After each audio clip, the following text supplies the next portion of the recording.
Not going anywhere near that. That's your Tinder profile, isn't it? Wow. Very funny, Kelly. Well, workers and bosses often come across as warring factions, but it doesn't have to be that way. At one Aussie company, management and staff got together, saving their jobs and setting new sales records.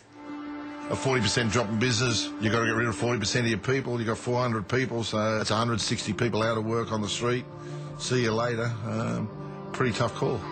It was a tough call Gary Beard refused to make. His family has been making mattresses for 120 years, and he and his brother Alan regard the staff as family. We here today have third generation on the floor, some fourth generation on the floor. So we have people that have stuck with us over a long period of time. G'day, Phil. Doing the right thing? They are part of our extended family, yeah.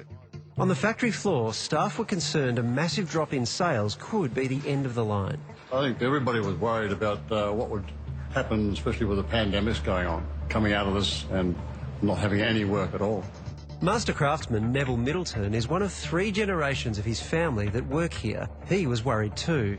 Well, that's true, because after 37 years with the business, we've seen ups and downs over that period of time, and this was the worst I've ever seen it.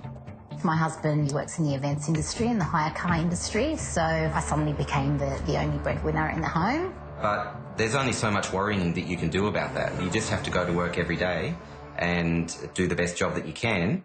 We went around to the factories to explain to the people that we were going to do whatever we could to keep full employment in the company. I don't unpack the trucks when the supply chain comes in. I'm not manufacturing product. I'm not taking the phone calls from our consumers. My team is, and my job is guide the business through, at the moment, a really uncertain future. $1 million from JobKeeper helped keep everyone on the books, but it wasn't enough. To remain afloat, staff were told they'd have to go down to 4 days a week, 80% pay. It was one of the toughest decisions we had to make. We knew the impact that that would have on the lives of not just our employees, but their families as well. Without exception, the staff were quick to back the company's decision. All of us taking a pay cut from senior management down, it just showed that we're all on the same team. It showed loyalty, it showed commitment to our business. And we were happy to go along with it and say, yes, OK, that's fine. It was a scary period at that time. I tell you it was, but honestly, I actually thought we could get through this. So, Maria, are most of the stores reporting lower floor traffic? Stores are reporting that foot traffic is still hit and miss. Customers not too comfortable going into the stores.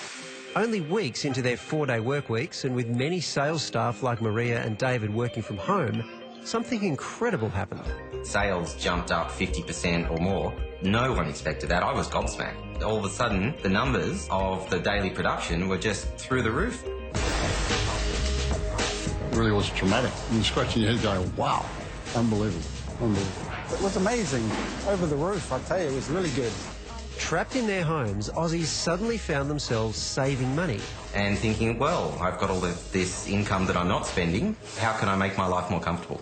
We had to get our staff back in from 4 days back to 5 days. We then start going into overtime. We then move into having to hire additional staff, having to bring on additional shifts. And in turn, that has led to May, June, July, August being records that are being set that we've never seen. They will be records this company will have, hopefully, for a long time.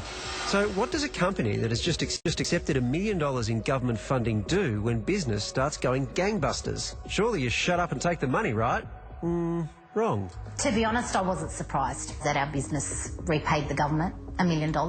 Our business runs off a pretty defined set of values. One of those values is integrity. We had to act with integrity. It was appropriate to pay it back. And I, after 120 years, thought for the first time ever that I could say to my father and grandfather and great-grandfather, we actually got money from the government, but then we had to give it back. And the generosity didn't stop there. Every single staff member was also reimbursed their pay cuts. It wasn't as though it was done 3 or 4 months later. It was done basically straight afterwards. It was pretty amazing because for a family unit like mine, 3 kids, a husband out of work, that meant a lot to us, definitely. I actually thought that the banks made a mistake. So I was checking through my bank statements and I actually saw Amex bid. And I was going, wow, they come through again. They're the lifeblood of our organisation. They took an incredibly tough decision to accept the wage cap.